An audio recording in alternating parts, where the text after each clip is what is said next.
Alléluia, CGT et CGT, Alléluia, pour la lutte qui est engagée, Alléluia, et les droits qu'on a gagnés, Alléluia, pour la lutte qui est engagée, Alléluia, on ne peut plus abandonner, Alléluia.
Mai 68, à Sochaux.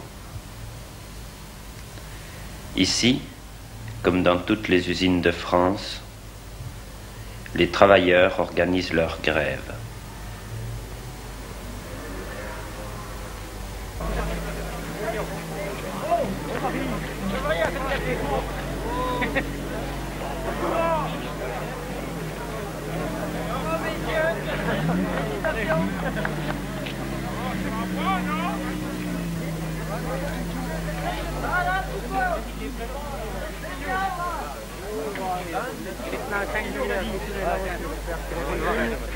Nous avons souhaité, les ingénieurs et cadres, qu'une réunion dialogue soit ouverte, au cours desquelles nous pourrions consulter une des parties d'abord, puis ensuite l'autre, en la personne des représentants de la direction. Est-ce que vous entrevoyez dans les mouvements à venir à vous associer à la classe ouvrière, à la revendication de la classe ouvrière? Oui. Je crois que le premier élément qui est fondamental, si vous voulez, quand vous mettez un train sur des rails, il y a plusieurs embranchements. Je n'y peux rien. Et vous non plus. Et une chose certaine, c'est que vous savez que le train est parti. Si vous êtes convaincu qu'il n'y a qu'un seul embranchement, qu'il n'y a qu'une seule direction possible, il est fondamental que le train soit sur le rail. Par conséquent, moi je ne peux pas préjuger de l'orientation que prendra ce mouvement. Je crois que, de toute façon, dans la position que prendront les ingénieurs et cadres, il y aura quelque chose de particulier du fait de leur position particulière. Alors levé à 2 heures du matin, départ des bus, 3 heures, arrivée 3h30, la sirène 4 heures, le casse-croûte 6h30, de 6h30 à 1h15, terminé, 10 minutes de dépannage, un point c'est tout.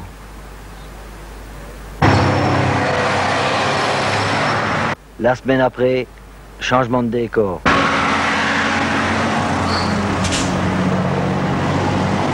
Départ des bus, midi. Arrivée, 1h. La sonnerie, 1h15.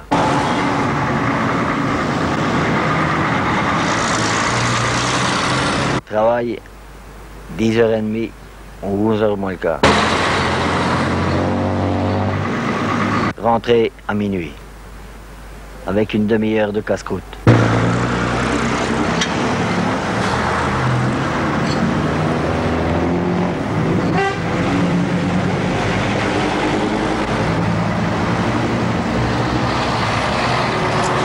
Alors si bien que vous en avez l'estomac tout retourné, que vous arrivez à manger 2 ou 3 jours par semaine. Mais vous êtes 2 jours dans la semaine où vous mangez absolument rien.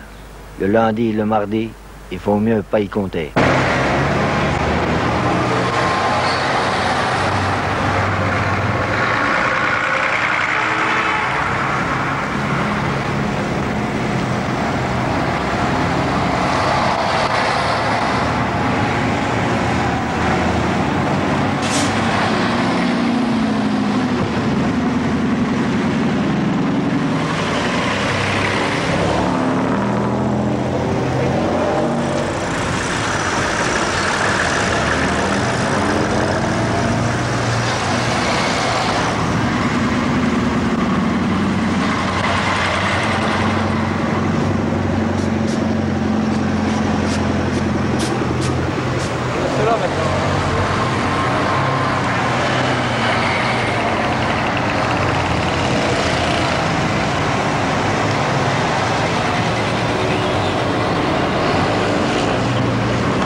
Pendant 10 ans, j'ai fait ça.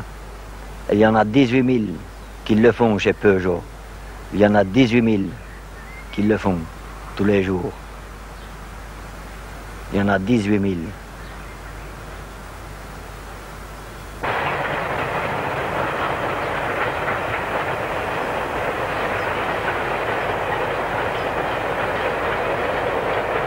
À l'intérieur de l'UMM, c'est-à-dire de l'organisation patronale qui dirige la métallurgie, Peugeot occupe une place prépondérante. Il occupe une place prépondérante là, et dans le pays de Montbéliard, dans le territoire de Belfort, dans tout ce contexte industriel, Peugeot a aussi une place prépondérante. Et quand Peugeot lâche, quand Peugeot ouvre ses fenêtres et s'enrhume, tout le monde éternue dans la région.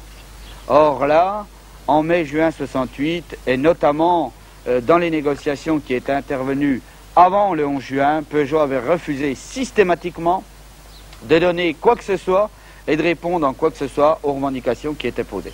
C'est ce qui explique de façon très rapide que, d'une part, la métallurgie au plan national avait une position très dure parce qu'elle représente un pourcentage très important de la masse des salariés, et que Peugeot dans la région devait avoir une position très dure, d'autant plus dure que dans le passé, Peugeot s'était toujours fait une vaillance et une gloire de casser et de maîtriser à lui seul les conflits qui intervenaient à Sochaux.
Et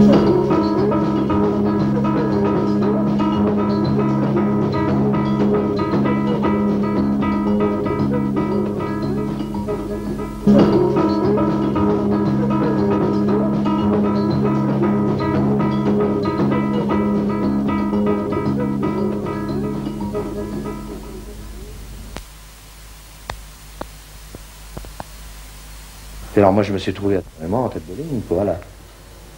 On est reparti. Puis c'est de là qu'il y a une explosion qui s'est produite, hop.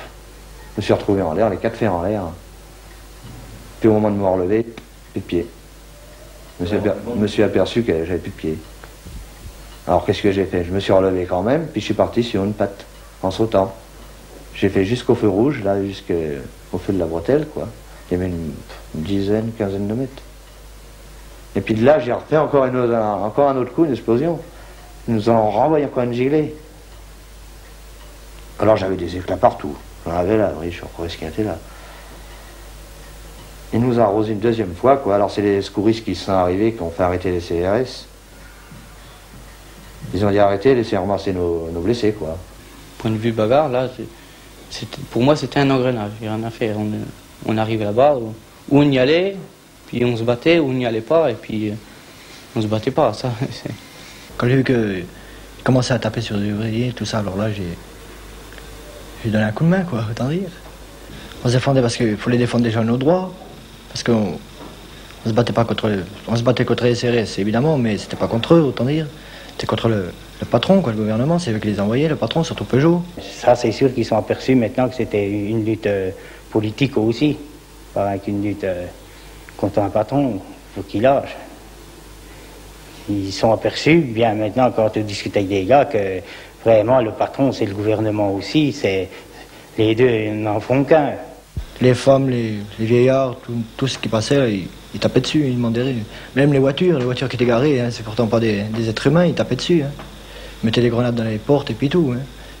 Alors là, quand on a vu ça, c'était normal qu'on se défende. Hein. J'y allais pas quand même pour me battre. Hein. Je n'allais pas dans cet esprit-là.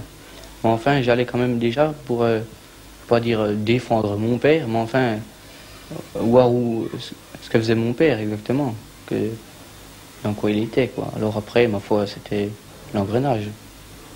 Ils criaient comme si on voyait un film de cow-boy, les Indiens qui crient, bah, c'est exactement pareil. Hein. C'est des moitiés drogués, moitié fous, ces gens-là. On a beau être contre la violence, quand on se fait taper sur la gueule... C'est tous ces jeunes qui sont pris dans ce coup-là, ben, ma foi, c'était leur première fois, hein, beaucoup. Ça aurait pu être évité à condition que les jeunes puissent être encadrés par des gars qui avaient déjà de la connaissance des luttes passées, toi. C'était quand même pour défendre la classe ouvrière, quand même. C'était les ouvriers, quand même, qui étaient attaqués. C'était pas quand même... Donc, moi, j'étais ouvrier. Je travaillais peut-être pas à Sochaux, mais j'étais ouvrier quand même. Toute la région, c'est Peugeot. Hein. Vous allez... Si bien au Dincourt, tout partout, c'est tout Peugeot. Hein. Alors, si vous avez le malheur de critiquer un peu sa loi, ben, c'est pas la peine de chercher du travail par ici. Hein. On savait bien que le patron voulait pas se mettre à genoux au bout de 8 jours, ni 15 jours. Ça, c'était sûr. Il y en avait dans tous les coins, les flics. Partout qu'on allait. On pouvait pas batailler dans un coin, bon, ça y était. Aussitôt qu'il y avait un petit groupe qui était submergé de CRS, il y en avait encore au moins, peut-être bien 1000 qui arrivaient. Il y en avait, il y en avait. Je me demandais bien où c'est qu'ils sortaient, ceux-là. Le Peugeot, s'il avait pu renvoyer encore un peu plus de CRS, il l'aurait fait. Lui, Peugeot, lui, c'était massacrer les ouvriers et puis à moi l'usine, quoi. Agrandir, lui.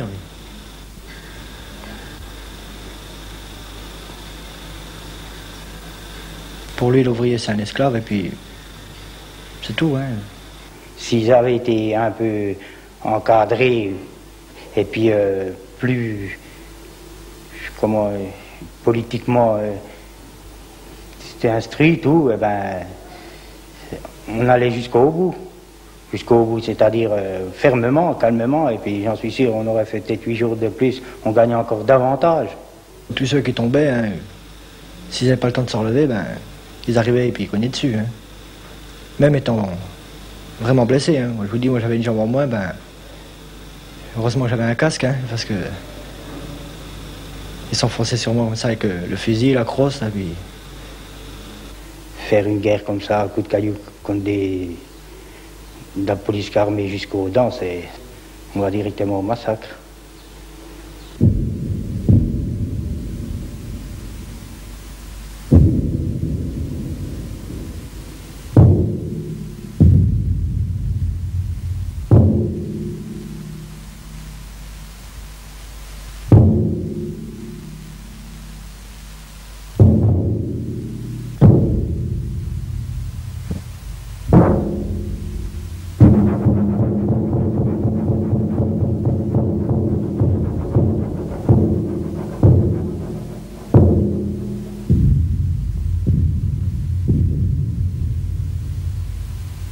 À tous ceux qui s'interrogent sur l'origine du mouvement ouvrier, à ceux qui demandent pourquoi le drapeau rouge flotte au-dessus des usines occupées, quelle est sa signification, ces quelques semaines de lutte, et surtout cette journée du 11 juin 68, apportent une réponse.